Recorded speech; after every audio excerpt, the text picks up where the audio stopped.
Peggy 18.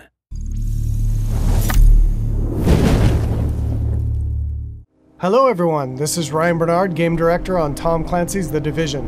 And today we're very excited to give you this exclusive walkthrough where we're going to follow a team of 3 players as they move through the Dark Zone. So here we have our group of 3 agents, Ryan, Megan, and Bronson, and we're going to be following them as they enter this very dangerous area in search of some awesome loot. Ryan is set up as the healer for the group, so he's got support skills loaded with Pulse and Healing Grenade. Megan is DPS, so she's got the Seeker Mine and Sticky Bomb loaded up. And Bronson's going to be taking the brunt of the punishment, so he's got Pulse as well and the turret, so he can keep the attention of the enemies during firefights. After the virus broke out, the Dark Zone was originally set up as a quarantine zone in the middle of Manhattan to contain the sick. But things rapidly went out of control, and there was a massive blackout and the military had to evacuate.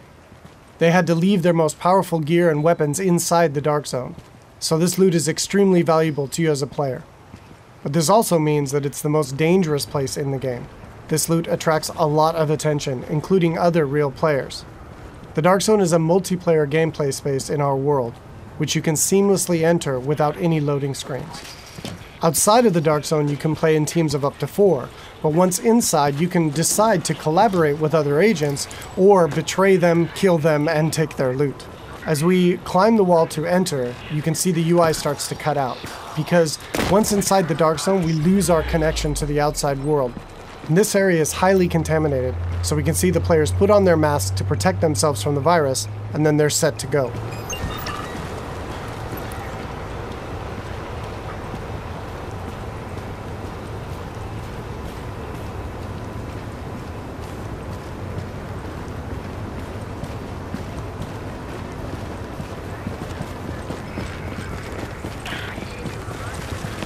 Okay, now we see our group is coming up on some enemies up ahead.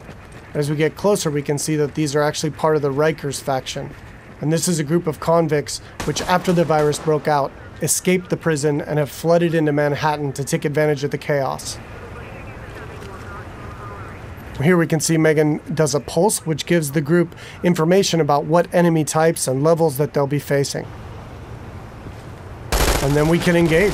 As you can see here, Bronson's going to go up right on top of him and take point, so he can take the attention of the enemies and draw aggro, and we can support him from behind with healing grenades, as you saw there, and covering fire. Using covers in the divisions is really important. You're going to be seeing the agents here as they move around flanking the different enemies, moving cover to cover, using height elevation to their advantage, and really trying to make sure that you're not exposed at any time, because when you're out of cover, you take a lot of damage from enemies. And it looks like we've only got a couple Rikers left here, and Bronson is really taking his role to heart and pushing right up into their face. And they've cleared him out.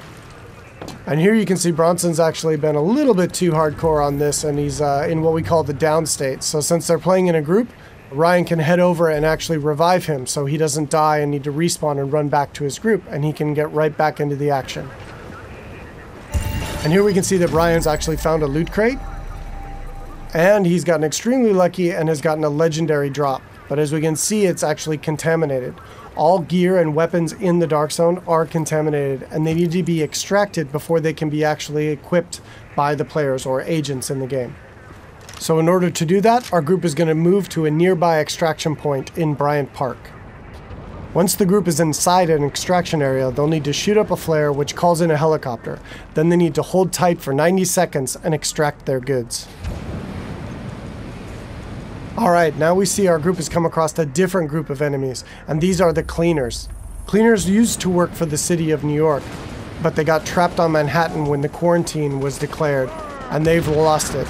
They want to, in their own minds, clean the city from the virus by burning anything and everything in their path, dead or alive. And this group of Cleaners is actually a tougher group of what we call elites in the game. They have much higher health pools and much higher damage output. So our group here is going to really have to work together using their weapons and skills to take them out. Of course, they drop much better loot and give a lot higher experience. We got Ryan seems to have moved up to a kind of a bad cover position here. He's taking damage from the right, and he's got a grenade coming in and he needs to move, and he's too slow. So he's going to need to top himself off with a nice self-heal. Alright, so now we've dealt with the cleaners and we can move on towards the extraction area. But it looks like our group is not alone, and another group of players is in the same extraction area. In the Dark Zone, it's very important to find out player intention relatively quickly, whether or not they're a friend or foe. But it looks like these two are not interested in engaging, so our group's going to continue on and try to get that legendary weapon out. Extraction detected. Proceed with caution. Another team of agents has actually started an extraction, and our group is going to move to investigate.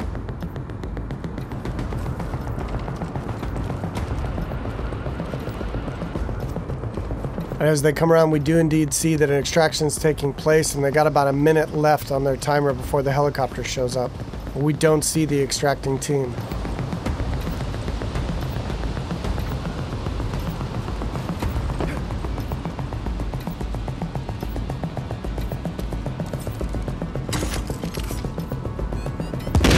Oh, here we see that the extracting team actually got the jump on our group, and Bronson's been quickly down, and since they engaged on us, they have now been flagged as rogue, which puts a big bounty on their back for a certain period of time.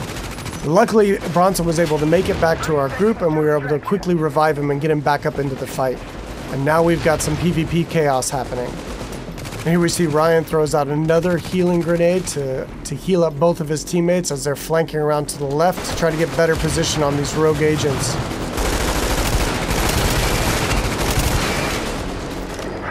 seconds. Alright, we see Megan's going to throw out another pulse, which really gives us good positioning on their locations. And here we can see another downside to going rogue in the Dark Zone. They have attracted another group of players, which is helping us take down this rogue group. And there we go. And of course, when you die in the Dark Zone, you drop any contaminated gear that you're currently carrying. It looks like the two groups now can divvy up the goods that they got from this rogue group. It looks like they've decided to just take out the new players and take all of the loot for themselves.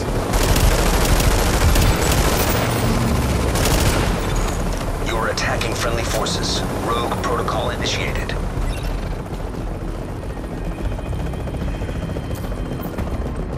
So now in order to secure this loot, to make sure it's theirs, they need to complete an extraction.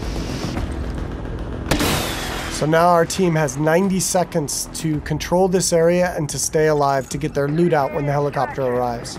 And you can see them fanning out into good cover positions here in case any other players come into the area or those groups that we engaged come back.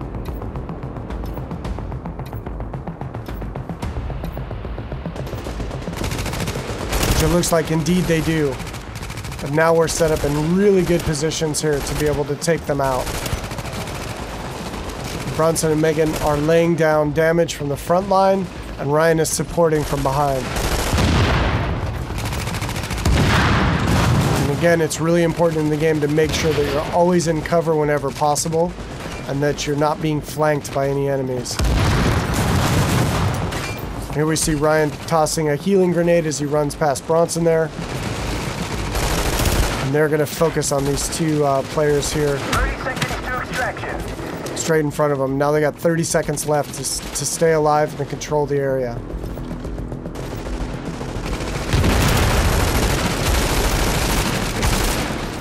And that was some nice coordination there. It looks like a double kill coming off. Alright, and they dealt with the other group yet again, and now the helicopters arrived, so they were able to survive and be able to get their loot out, and will head back to their base of operations.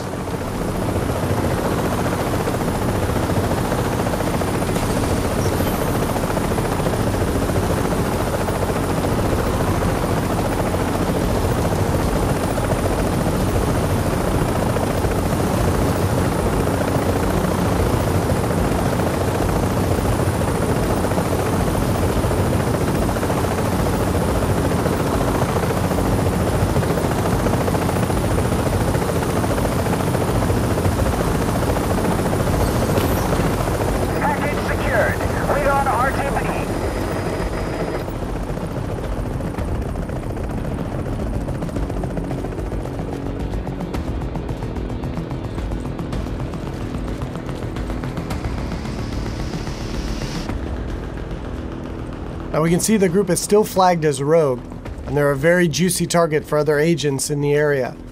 So they really should leave this area quickly and decide where to head out to next.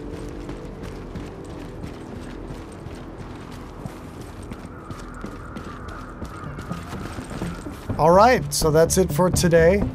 I hope you enjoyed a little glimpse into the gameplay inside the dark zone of Tom Clancy's The Division.